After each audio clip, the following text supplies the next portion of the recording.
بسم اللہ الرحمن الرحیم۔ السلام علیکم، آپ دیکھ رہے ہیں الف نیوز اور میں ہوں آپ کے ساتھ ماجد علی۔ شامل کرتے ہیں آج کی ون لائن ہیڈ لائنز۔ پاکستان کی افواج کے سربراہ جنرل عاصم منیر 2 روزہ سرکاری دورے پر ایران پہنچ گئے، جہاں وہ اعلیٰ سطح ایرانی سیاسی اور فوجی شخصیات سے ملاقات کریں گے۔ پاکستانی میڈیا کی رپورٹ کے مطابق پاکستان کی فوج کے سربراہ جنرل عاصم منیر فوجی وفد کے ہمراہ 2 روزہ دورے پر تہران پہنچے ہیں۔ نیوز رپورٹ کے مطابق جنرل عاصم منیر اور ایران کی مسلح افواج کے chief of general staff major general Mohammad Bagheri کے درمیان ملاقات انجام پائی ہے۔ رپورٹ کے مطابق اس ملاقات میں 2 طرفہ باہمی تعلقات اور مضبوطی دفاع اور باہمی تعاون کے مختلف معاملات پر تبادلہ خیال کیا گیا۔ چین کے وزیر خارجہ کا ہندوستان کے ساتھ پائیدار تعلقات کے فروغ کا اعلان۔ عالمی میڈیا کی رپورٹ کے مطابق چین کے وزیر خارجہ وانگ ای نے آسیان اجلاس کے دوران اپنے ہندوستانی ہم منصب جے شنکر سے ملاقات کی، جس میں انہوں نے ہندوستان اور چین تعلقات میں استحکام کی ضرورت پر زور دیتے ہوئے کہا ہے کہ دونوں ممالک کی اقوام متحدہ کے درمیان شک کے بجائے باہمی تعاون کی ضرورت ہے۔ ہندوستان اور چین کے درمیان 3800 کلومیٹر طویل مشترکہ سرحد ہے، جو اکثر مقامات پر دونوں ممالک کے درمیان اختلافات کا باعث ہے، اور اس بات پر دونوں ممالک 1962 میں جنگ بھی کر چکے ہیں۔ امریکی صدر جو بائیڈن منگل کو وائٹ ہاؤس میں اپنے اسرائیلی ہم منصب اسحاق ہرزوگ سے ملاقات کریں گے۔ میڈیا رپورٹس کے مطابق ملاقات میں 2 طرفہ تعاون، اسرائیل اور خطے کے ممالک کے درمیان تعلقات، ایرانی جوہری پروگرام اور ایران کے ساتھ روس کے فوجی تعلقات پر بات چیت ہوگی۔ امریکی نائب صدر کیملا ہیرس بدھ کو وائٹ ہاؤس میں اسرائیلی صدر کا استقبال کریں گی۔ روسی صدر ولادیمیر پوٹن نے ویگنر گروپ کو پھر سے یوکرین جا کر لڑنے کی اجازت دے دی۔ اب ویگنر گروپ کی قیادت کمانڈر گریہیر کریں گے۔ تفصیلات کے مطابق روسی صدر ولادیمیر پوٹن نے ویگنر گروپ کو پھر یوکرین جا کر لڑنے کی اجازت دیتے ہوئے کہا ہے کہ ویگنر گروپ کی اب قیادت یوگینی پریگوزن کی بجائے سینئر کمانڈر گریہیر کرے گا۔ روسی میڈیا کا کہنا ہے کہ گریہیر 16 ماہ سے یوکرین میں فوج کو لیڈ کر رہا ہے۔ یوگینی نے صدر پیوٹن سے 19 جون کو ہونے والی ملاقات میں اس تجویز کو مسترد کر دیا تھا۔ واضح رہے کہ گزشتہ ماہ یوگینی نے سینئر فوجی افسران کے خلاف بغاوت کر دی تھی۔ صدر پیوٹن کی جانب سے وارننگ کے پیش نظر بیلاروس کی ثالثی کے بعد ویگنر گروپ نے بغاوت ختم کی تھی۔ سوڈان میں فوج اور پیراملٹری فورسز کی جھڑپیں چوتھے ماہ میں داخل۔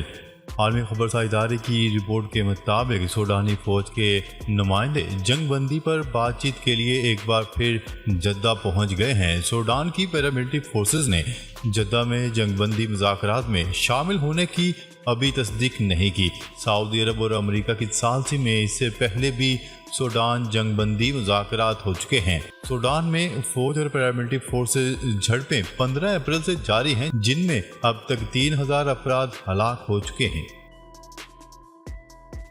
بھارتی وزیر اعظم نریندر مودی سرکاری دورے پر متحدہ عرب امارات پہنچ گئے۔ بھارتی وزیر اعظم نریندر مودی سرکاری دورے پر متحدہ عرب امارات پہنچے، جہاں ان کا استقبال ابوظہبی کے ولی عہد شیخ خالد بن محمد بن زید ال نہیان نے کیا۔ غیر ملکی خبرساز ایجنسی کی رپورٹ کے مطابق بھارتی وزیر اعظم نریندر مودی نے بذریعہ ٹویٹ ایئرپورٹ پر استقبال کرنے والے ولی عہد شیخ خالد بن محمد بن زید ال نہیان کا شکریہ ادا کیا۔ بھارتی وزیر خارجہ نے اپنے جاری کردہ بیان میں کہا ہے کہ نریندر مودی متحدہ عرب امارات کے سرکاری دورے کے دوران ابوظہبی کے ولی عہد شیخ خالد بن محمد بن زید ال نہیان سے ملاقات کر کے تفصیلی گفتگو کریں گے۔ افغانستان ہمسائے کا کردار ادا کر رہا ہے اور نہ ہی دوحہ معاہدے کی پاسداری کر رہا ہے۔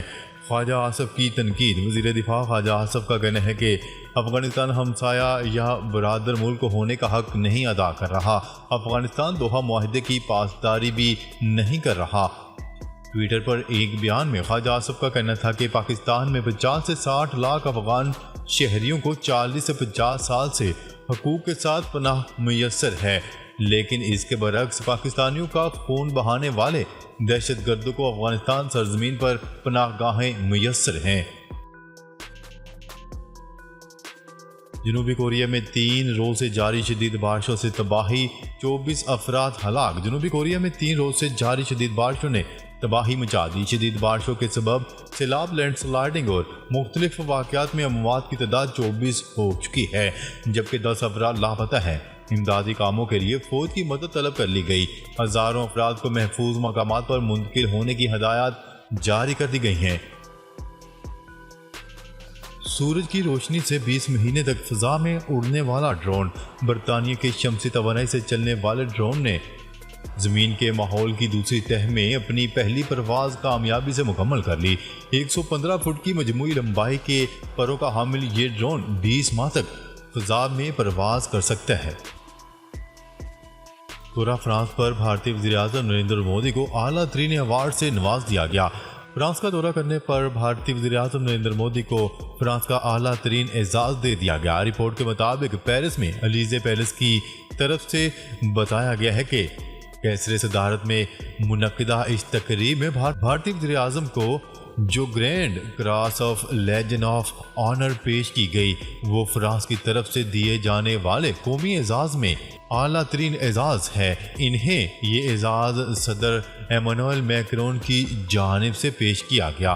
بھارتی وزیر اعظم نریندر مودی فرانس کے قومی دن کی مرکزی تقریب کے خاص مہمان خصوصی تھے۔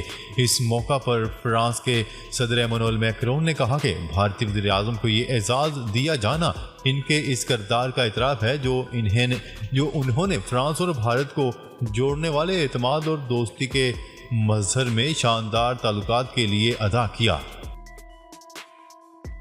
بھارتی دارالحکومت نئی دہلی میں سیلابی صورتحال برقرار۔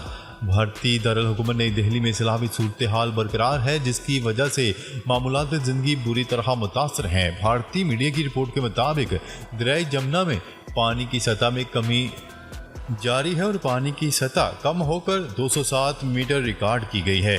اس حوالے سے نئی دہلی کے وزیر اعلیٰ نے کہا ہے کہ جمنا بیراج کے 5 دروازے کھولنے کے لیے کام جاری ہے۔ جاپانی کسانوں نے خربوزے اور لیمن کے ملاپ سے نیا پھل تیار کر لیا۔ جاپانی کسانوں نے خربوزے اور لیمن کے ملاپ سے نیا پھل لیمن میلن اگا لیا ہے، جو بیک وقت میٹھا اور رسیلا اور کھٹاس سے بھرپور بھی ہے۔ ٹوکیو کے media outlet source news 24 کے مطابق گول شکل کا نیا پھل جاپان کے دوسرے بڑے جزیرے ہوکائیڈو میں کسانوں نے اگایا ہے، جس کا نام لیمن میلن رکھا گیا ہے۔ روس نے پارلیمنٹ سے جنس کی تبدیلی پر پابندی عائد کر دی۔ غیر ملکی خبرساز ایجنسی کی رپورٹ کے مطابق روسی پارلیمنٹ نے ملک میں صنفی تفویض کی سرجری پر پابندی لگانے کا ایک نیا قانون منظور کر لیا۔